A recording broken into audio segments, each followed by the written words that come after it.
Greetings, my friends, and welcome back to the Home Slice.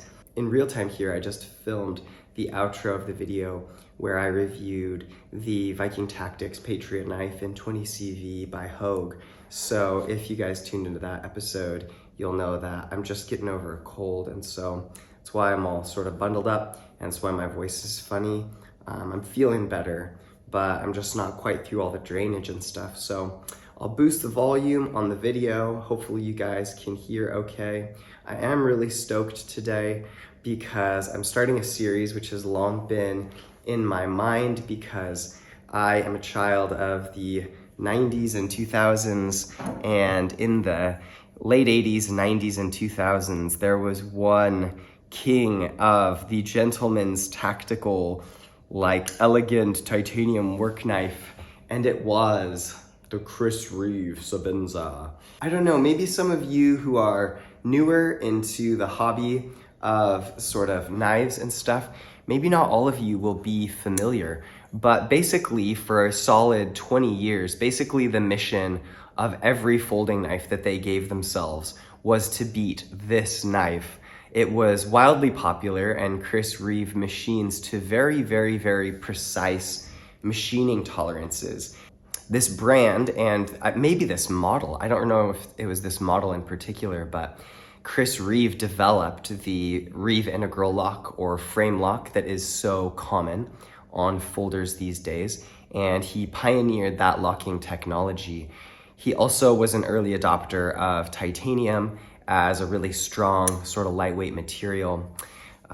He also was not really into knives that have crazy smooth action. He's like, no, don't smash it against the stop. You'll mess up that 0.0001 inch tolerance that I put on it.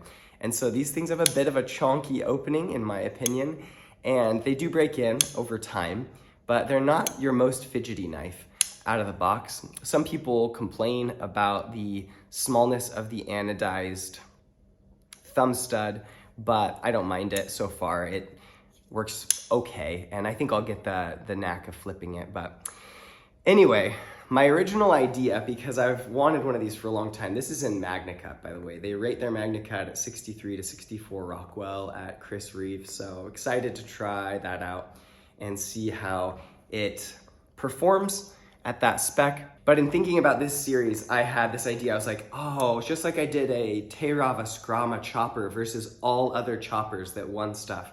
I should do a Sebenza versus everything, all the winners of all the tournaments.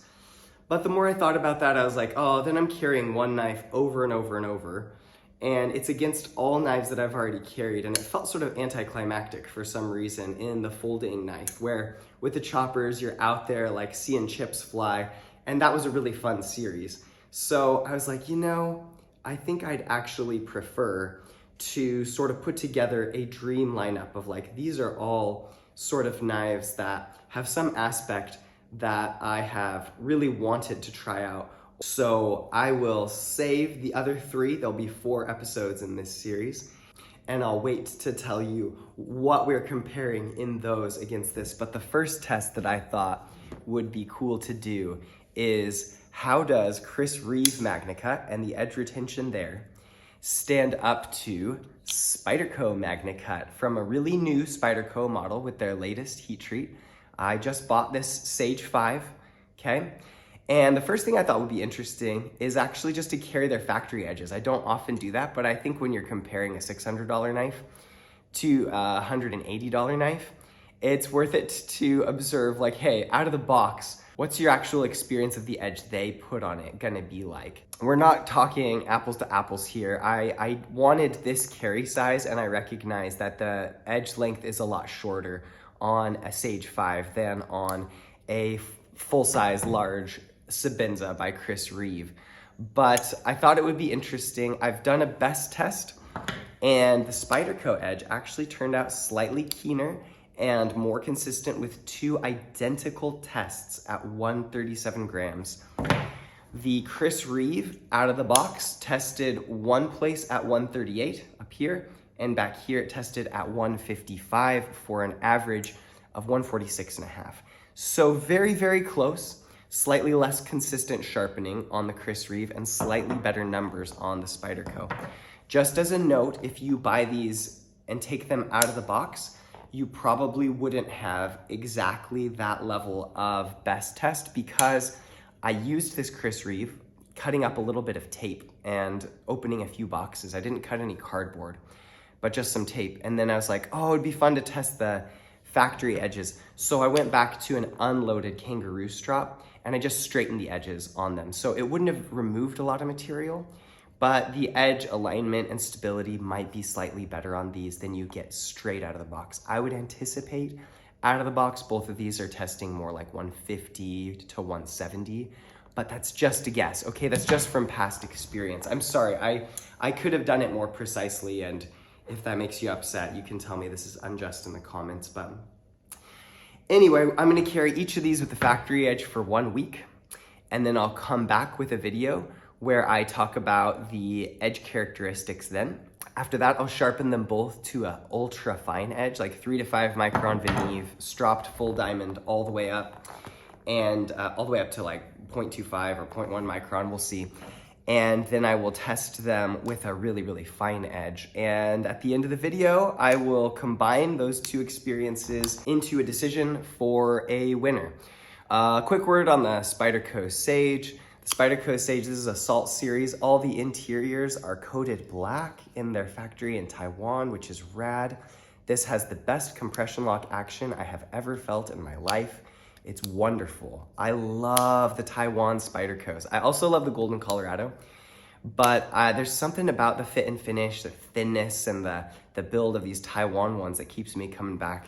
I really, really enjoy them a lot. It's got not your normal volcano texturing, but it's got this honeycomb, but if you see, the honeycombing is actually ramped, it like is angled, and it switches right here in the middle. So these ones, the edges of the honeycombs are sticking up on this side, and from here forward, they're sticking up on that side. And that gives you grip backwards with your back fingers, and then push grip with your forward fingers.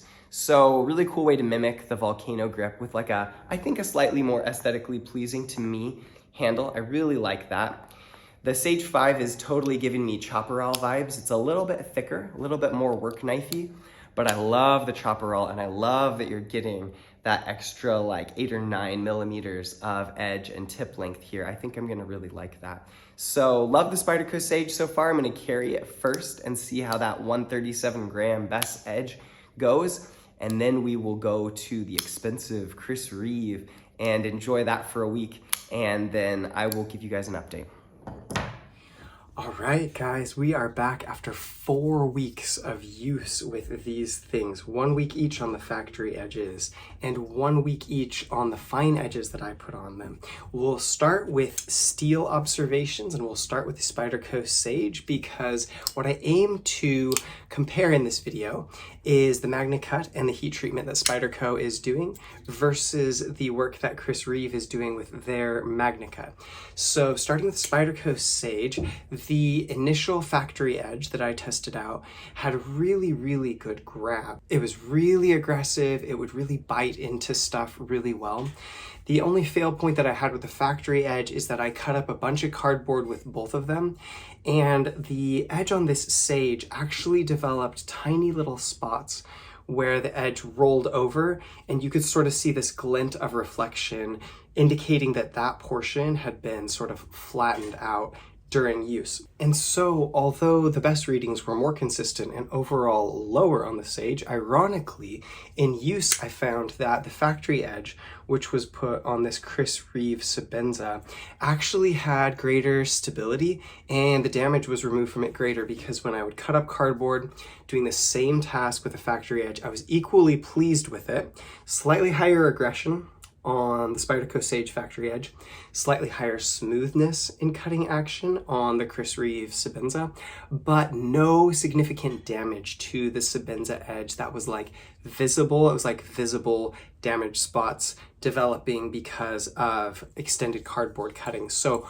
overall, despite the best readings and my expectation, I have to give the award for best initial factory edge to the Chris Reeve knives large Sebenza.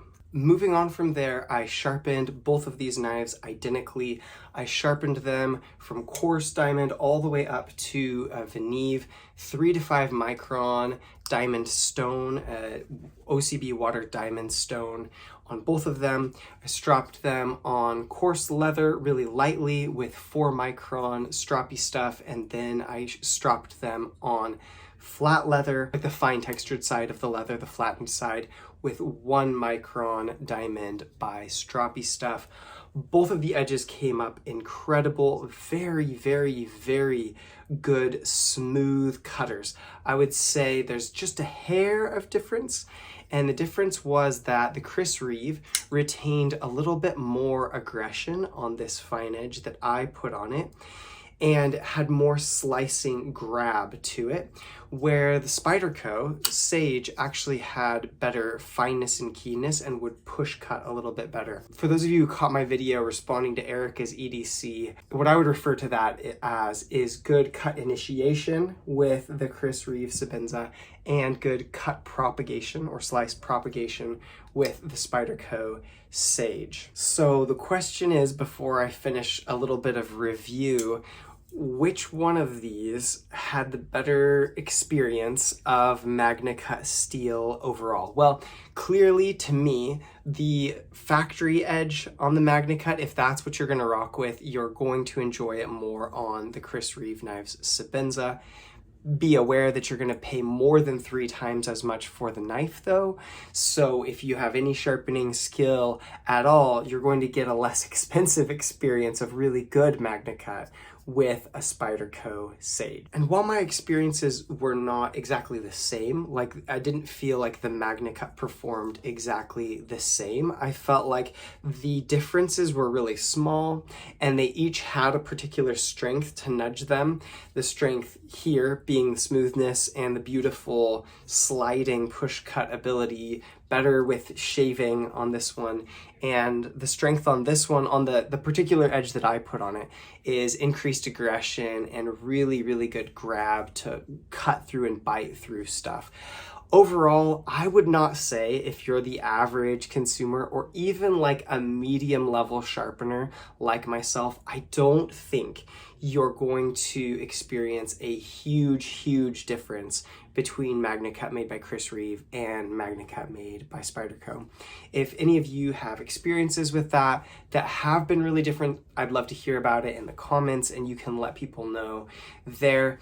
It's my opinion, therefore, that if you want your cheapest, really good guaranteed MagnaCut experience, Spyderco is probably your way to go. Like, Spyderco sells models that are much less expensive and their MagnaCut is really, really good. If you want a bit of a more robust knife design and you don't care about smooth action, we'll get to that. And you want a hollow ground MagnaCut blade in a classic, I really did enjoy the Reeve knife Sebenza. It will be interesting to see how it stands up to the 3 other competitors that I have it up against in this gauntlet. Anyway, I would call it, to be honest, a tie on MagnaCut. The slicing was similar, the behind the edge geometry felt similar, the cutting smoothness felt pretty similar, the blade stock is pretty similar, compactness and price and ergonomics you've got going for you over here, really good. If you'd like a little bit more edge, if you'd like a little bit more of a premium feel, and if you'd like a knife that is, I think, very like robustly made and very capable of work without taking up like acres of pocket space. I've really enjoyed the Reeve Sebenza, genuinely had a good experience. I wasn't sure if it was gonna really nail my values, and I have really liked it. So let's get in real quick to a little micro review on each knife before I sign off, and then in the next episode we'll duke it out with another model of knife yet to be disclosed. So Spyderco Sage first. The Sage really reminds me of Spyderco's Chopperall model. This one felt even lighter than the Chopperall that I had. The Chopperall had slabs of G10. It's a very light, very carryable knife, but this one is like crazy light. I really like the honeycomb FRN. If you can't see, it's ramped up this way on this side, so you have push grip and it's ramped up this way on this side, on that side of the circle for pull grip, because that's where you respectively apply the forces. So very clever and really tasteful looking handle. Love the compression lock. This is the best action in a compression lock I have ever experienced, bar none. It was beautiful. It was fantastic. I really, really loved it. Overall, I really enjoyed the Sage. I took both of these on a little trip that we took to the South Island of New Zealand, and every day I carried the Sage, it made me smile. After we came home, I ran into one limitation, which I knew was there, but I actually ran into it, which is that this amount of edge, I like to have just a little bit more, you know, even just there. Would be nice for heavy work tasks. I was clearing my driveway. Here in New Zealand, the native flax bushes grow up and then they kind of tend to fall. And each flax like blade has like hundreds of strands of linen fiber in it. And so you have to have something that has a lot of grab and keeps a lot of grab to cut those. And I cut tons and tons and tons of them with the Spyderco Sage. And it performed great. It started to peter out on edge aggression at the end. MagnaCut aggression doesn't last forever, but it started to peter out at the end. And I found that I would grab a big bundle of flax, and then this blade was like just as wide as the bundle of flax in my hand, but you really need to be able to saw back and forth a little bit. So I kind of would saw through and it would miss a few, and then I have to come over here and saw through again. So I think we already knew this. It's not a bad part of this design. It's just that you kind of choose your size to your use. And for me, I like to have this much amount of edge for a work knife. You can really get some slicing action going. So that was a benefit. I did the same task with the Chris Reeve knife, Sebenza, and really enjoyed it. But we're talking about the Sage. Overall, the Sage is like 9 out of 10. Such a good design. I would call it a weekender or sort of like your companion knife. And for that use, it's like perfect. It's really, really great. It even worked well for most food prep tasks that I put it to as we were doing picnics on the road, but it does fall a little bit short in terms of edge length of what I would want in a work knife, which sort of, in this case, I guess comparing to a Sebenza, which it's not really fair comparison. I know. It's like, you guys, I always pick the weirdest things to compare, but I just pick things I think are interesting. This MagnaCut and this MagnaCut. But anyway, comparing it to a Chris Reeve knives, let's talk about the Chris Reeve, okay? So here's the thing. If you took a poll of the knife community, it's like, what word would you describe the Chris Reeve knife Sebenza with? You might get some like classic, you might, whatever. But what people would sort of class this as is gentleman's tactical, which those are two of the, which I find both of those labels to be really, really silly for me, from my standpoint. Like, okay, I don't fancy myself a gentleman. And I don't consider myself this like tactical war machine. And it's like carrying a different piece of metal in my pocket doesn't actually make me into either of those things. So I like to class knives by what I actually do, you know? So I would class this one like a weekender, you know, or a slicer. That's what I would class this one as. And I would class the Chris Reeve knife Sebenza as a work knife. Like, honestly, if you're gonna spend this much money on a knife, I think it's an insult to the guy who engineered these lines and these materials, to Chris Reeve. Like, it's an insult not to use a knife that's built this robust. Like, it's a work knife. Like, you got slabs of unmilled out titanium. You have got like such a chunky frame lock with a ceramic ball like rammed in there.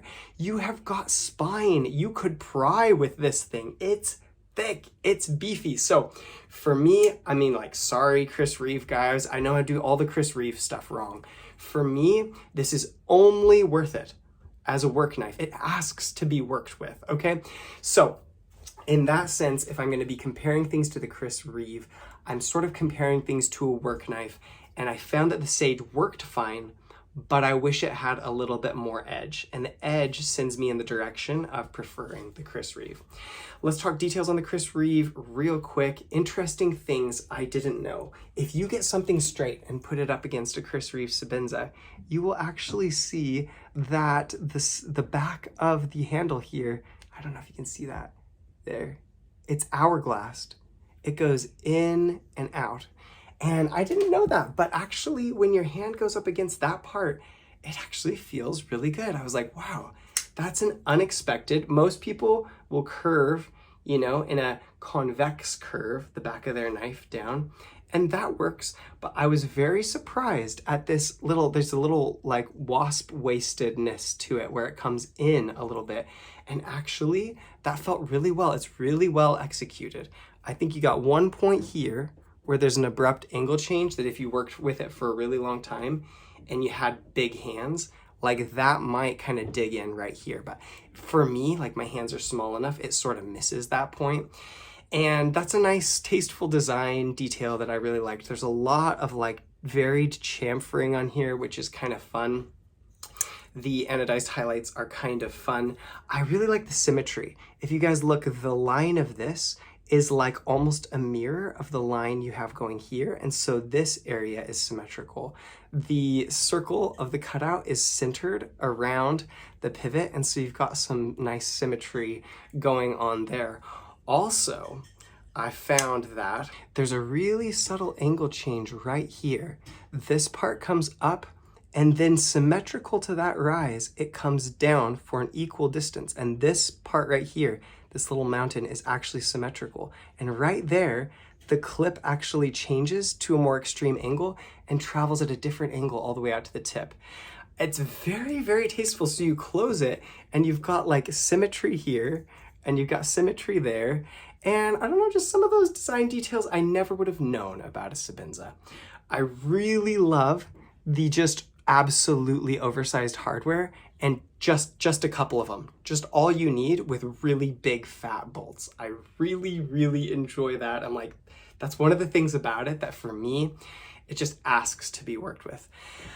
For this episode, I am gonna declare the Chris Reeve a winner. It was what I expected it to be, and the Spyderco MagnaCut didn't quite dethrone it. So I'm gonna consider the Chris Reeve Sebenza a success for this round of the gauntlet, and we'll see what is to come. Before I sign off, I will give like sort of I gave the pros, and I will give like some of the cons, okay? Because this knife, in my opinion, is not without any cons. Something I thought was gonna be a con that didn't end up being so was the clip. I was like, that looks like a really cheap clip for a really expensive knife. But actually the retention of this clip and the little extra bump there kind of catches fabric, and it held really securely. It's like the seam of your pants kind of goes into this little small section here, and then it doesn't wobble around as much as ones that have like miles of like flat here, where you're just holding at one point. It sort of has two hold points. And I was like, yeah, you know, it's not the most beautiful thing in the world, but I don't really care that much about clips. And I actually really enjoyed the clip, and I didn't expect to. One thing that I didn't enjoy, which a lot of Chris Reeve critics will get on to them about, is the action. The action of a Sebenza when you get it out of the box, in my opinion, is terrible. Like, it's hard to open it normally when you get it out of the box, like let alone flick it in any way.